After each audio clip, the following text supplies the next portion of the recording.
President Donald Trump 23টি প্রধান মাদক পরিবহন বা প্রধান অবৈধ মাদক উৎপাদনকারী দেশের মধ্যে চীন, আফগানিস্তান, ভারত এবং পাকিস্তানের নাম উল্লেখ করে বলেছেন যে অবৈধ মাদক এবং পূর্বসূরি রাসায়নিক তৈরি এবং পাচারের মাধ্যমে এই দেশগুলি মার্কিন যুক্তরাষ্ট্র এবং তার নাগরিকদের নিরাপত্তার জন্য হুমকিস্বরূপ।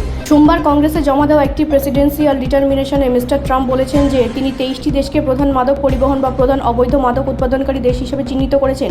এই দেশগুলি হল Afghanistan, Bahamas, Belize, Bolivia, Burma, চীন, কলম্বিয়া, কোস্টারিকা, ডোমিনিকান প্রজাতন্ত্র, Ecuador, El Salvador, Guatemala, Haiti, Honduras, Bharat, Jamaica, Laos, Mexico, Nicaragua, Pakistan, Panama, Peru এবং ভেনেজুয়েলা। হোয়াইট হাউসে জানিয়েছে মিস্টার ট্রাম্প কংগ্রেসের প্রধান তালিকা প্রদান করেছেন। এই দেশগুলিকে মার্কিন যুক্তরাষ্ট্রে অবৈধ মাদক সরবরাহ এবং পরিবহনের জন্য দায়ী হিসাবে মনোনীত করেছেন। এক বিবৃতিতে পররাষ্ট্র দপ্তর জানিয়েছে, অবৈধ ওষুধ এবং পূর্বসূরি রাসায়নিক তৈরি ও পাচারের মাধ্যমে এই দেশগুলি মার্কিন যুক্তরাষ্ট্র এবং তার নাগরিকদের নিরাপত্তার জন্য হুমকিস্বরূপ।